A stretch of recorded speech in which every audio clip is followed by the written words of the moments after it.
Assalamualaikum warahmatullahi wabarakatuh.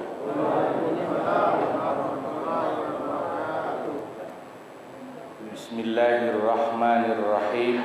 Alhamdulillahi rabbil alamin.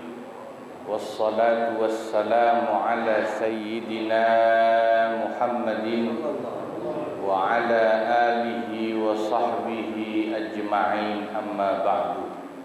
Al-mukarramun wal mukarramat, para guru, para asatidah, Bapak Ibu, para jamaah Majelis Ta'lim Ukhuwah Islamiyah yang dimuliakan Allah, wabil khusus guru kita Bapak Kiai Haji Dr. Andes Muhammad Ja'far, Bapak Kiai Haji Ahmad Habibi, Bapak Haji Muhammad Basrain, Bapak Haji Muhammad Tahir, Bapak Ustadz Daniel Abadi, dan Bapak RW. Moga-moga semuanya dicatat sebagai ahli surganya Allah. Alhamdulillah, kita kembali hadir untuk ta'lim ukhuwah Islamiyah. Mari kita buka kembali kitab Fathul Mu'in halaman 28, au musaharah, ya. Mudah-mudahan Allah tambahkan dan curahkan keberkahan-keberkahannya untuk kita. Bismillahirrahmanirrahim. Au musaharatin,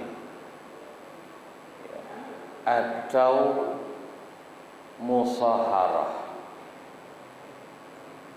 Kemahraman berikutnya itu disebabkan musaharah, yakni hubungan perbesanan. Ini masih membahas mahram mu'abbad, mahram permanen, ya. Kemarin sudah mahram permanen. Pertama sebab nasab, yang kedua sebab rodha atau persusuan. Nah, ini mahram yang ketiga, yang mu'abbad atau selamanya, musaharah, sebab hubungan perbesanan. Fatahrumu, maka menjadi mahram atau haram hukumnya untuk dinikahi sebab hubungan musaharah. Siapa? Zaujatu asli, istri dari orang tua. Min abin, orang tua itu pertama ayah, istri dari ayah kita. Au jaddin, atau istri dari kakek kita. Li abin au ummin, baik kakek dari pihak ayah kita atau kakek dari pihak ibu kita. Bingung, ya?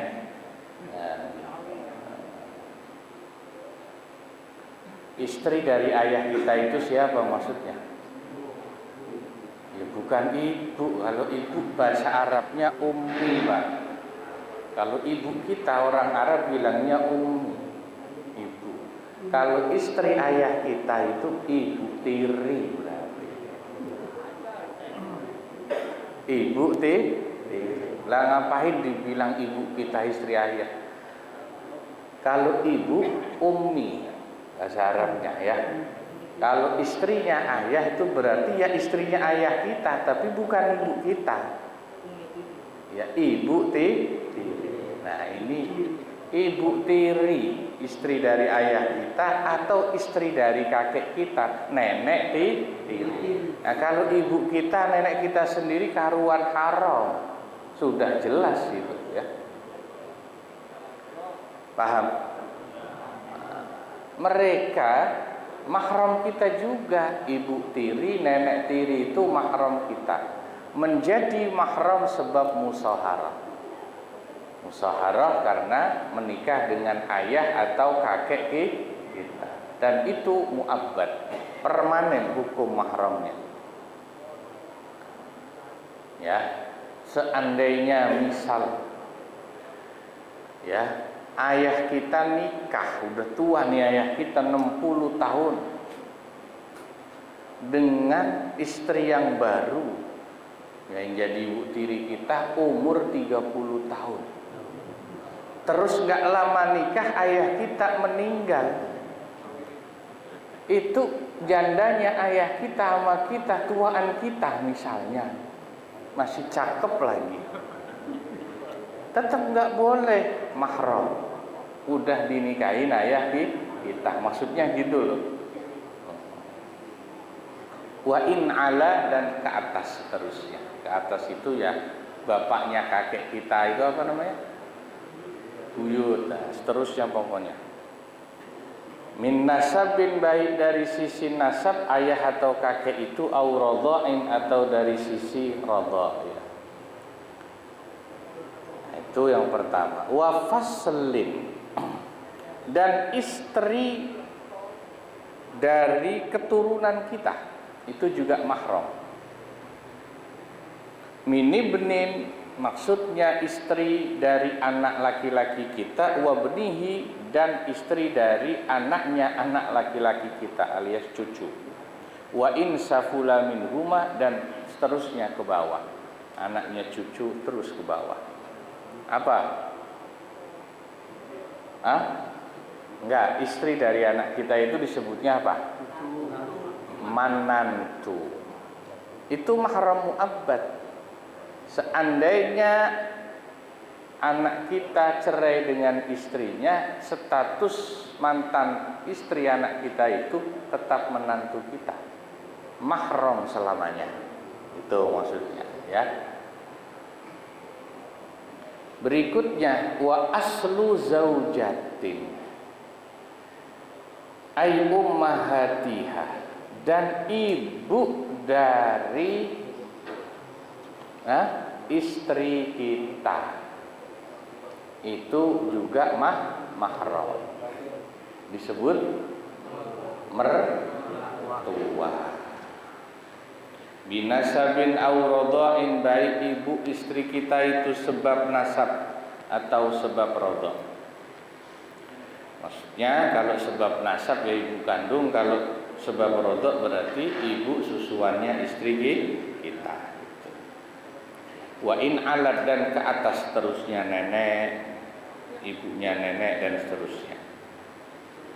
Wa illam yadkhul bihima, wa illam yadkhul biha lil ayah, meskipun tidak menggauli istrinya itu, mertua itu tetap mahram selamanya. Artinya meskipun suami sama sekali belum menggauli istrinya lalu cerai atau istrinya meninggal, itu mertua tetap mahram selamanya. Kita baca ayatnya, ada di surat An-Nisa ayat 22 dan 23. Ayat 22 itu pertama menjelaskan hukum ibu tiri. Wala tankihu ma nakaha aba'ukum minan nisa'i illa ma qad salaf innahu kana fahishatan wa maqta wa sa'a sabila. Jangan kalian berani menikahi wanita yang pernah dinikahi oleh ayah kalian, alias ibu tiri. Di zaman jahiliyah, poligami itu adalah kebiasaan.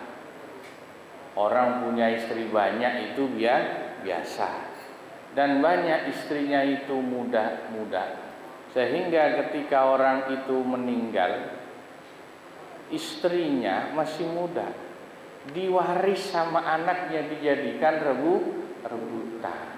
Nah, turun ayat ini menjadi dalil keharaman menikahi wanita yang pernah dinikahi oleh ayah kita.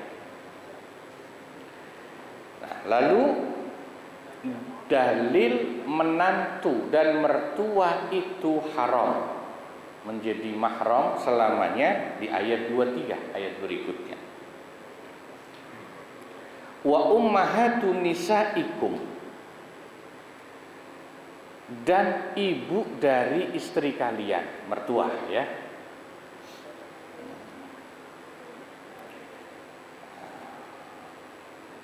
Loncat, wa halailu abnaikumul ladzina min aslabikum, dan istri-istri dari anak kalian alias menantu. Itu ayatnya. Wa hikmatuhu, adapun hikmahnya diharamkannya menikahi ibu mertua. Hikmahnya itu apa? Kenapa ibu mertua itu jadi mahram? Ibtila'uz zauji bimukalamatiha wal khalwah litartibi amri zaujah. Sebab kalau ibu mertua tidak diharamkan atau tidak menjadi mahram, maka si suami, si menantu laki-laki itu akan terganggu ketika berbicara dengan ibu mertuanya, dan ketika sedang berduaan dengan ibu mertuanya berbicara, litartibi amri zaujati, untuk mengatur urusan istrinya. Dalam tanda kurung di situ dukhul ya. Maksudnya begini, ya kalau tidak diharamkan itu ibu mertua menjadi mahram kita selamanya sebagai menantunya, nanti repot Pak.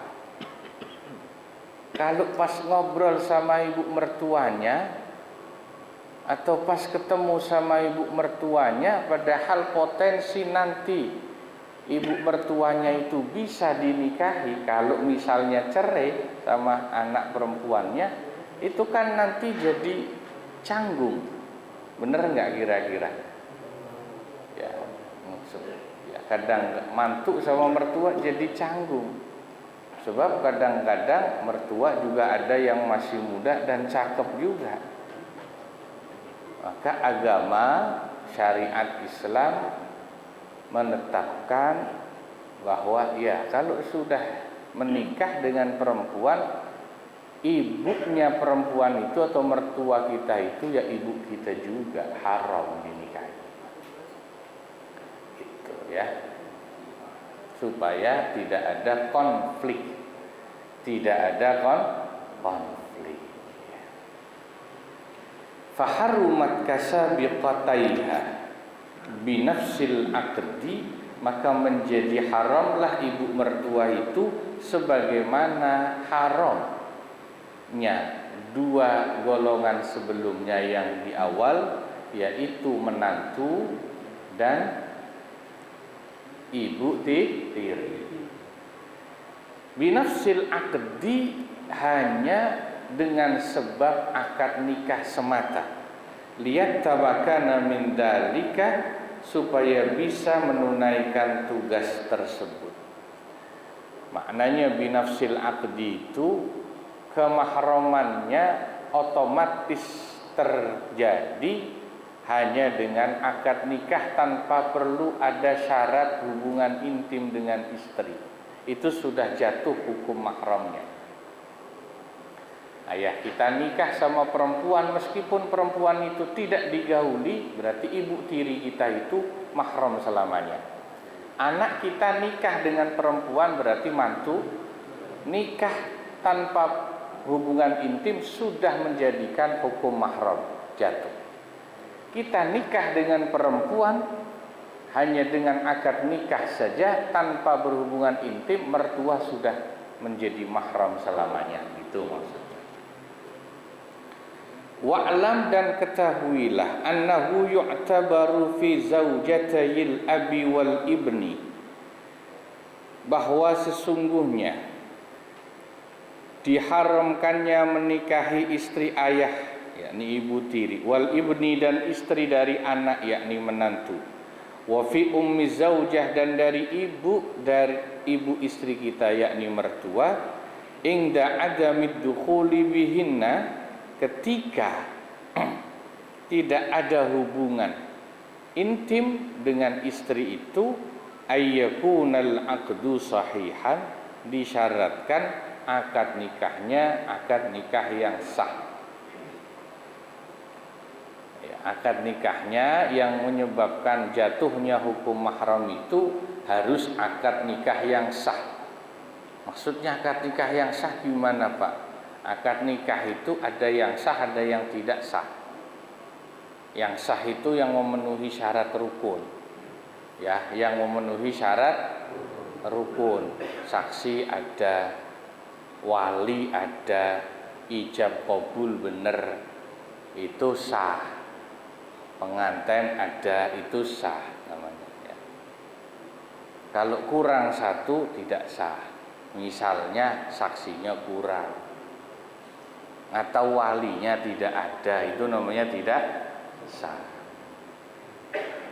Kalau mas kawinnya belum ada, sah nggak? Utang mas kawinnya sah tetap? Sah ya. Sah. Tapi boleh nggak menggauli istri kalau masih utang mas kawinnya? Ya, boleh nggak? Kalau istrinya ridho boleh, kalau tidak ridho istrinya dia boleh menolak. Sampean masih utang, mau Noel gitu. Nanti dulu mas bayar. Itu contoh akad nikah yang sah. Kan dulu Nabi Adam itu waktu di surga nikah sama Siti Hawa udah khutbahnya malaikat Jibril yang khutbah. Yang khutbah malaikat, penghulunya yang menikahkan langsung Allah Subhanahu wa ta'ala. Ini enggak ada di Priuk model begini. Udah, tapi belum bayar mas kawin. Begitu mau dideketin, Ibu Hawa, malaikat bilang, qalatil malaikatu mah ya Adam hatta tuaddiya laha mahra. Adam, jangan buru-buru main dideketin, dipegang sebelum kau bayarkan mas kawinnya.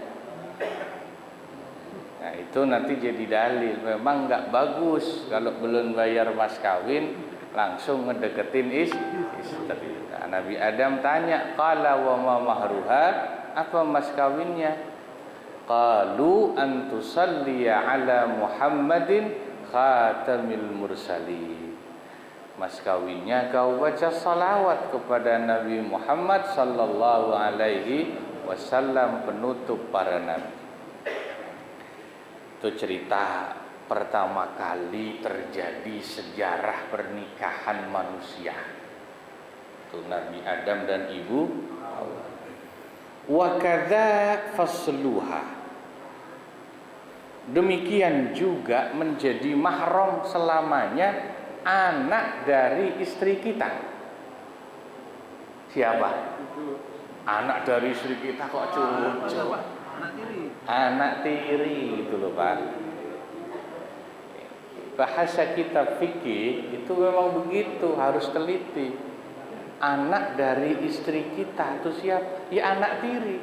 Kalau anak kita sendiri nggak disebut anak dari istri, tapi langsung disebut binti, anak perempuan.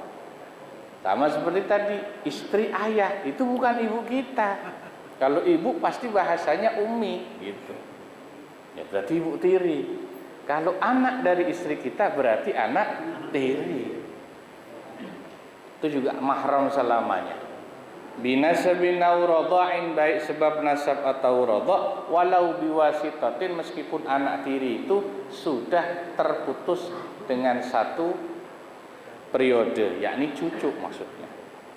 Sawa'un bintu ibniha wa bintu bin ibnatiha wa in safulat, baik cucu itu adalah anak perempuan dari anak laki-lakinya istri kita atau anak perempuan dari anak perempuannya istri kita. Wa in safulat, terus turun ke bawah, anaknya cucu, cucunya cucu. Inda khala biha, dengan syarat kalau istri kita itu sudah kita gauli. maka anak tiri baru jadi mahram permanen. Kalau belum digauli, belum jadi mahram. Bi anwatiha walau fid duburi, dengan cara digauli istri itu walaupun menggaulinya melalui dubur. Wa in kana al-aqdu fasidan, meskipun akad nikahnya tidak sah dengan istri kita, tapi kalau sudah digauli, anak tiri otomatis jadi mahram. Nah, ayatnya sama ayat 23 An-Nisa.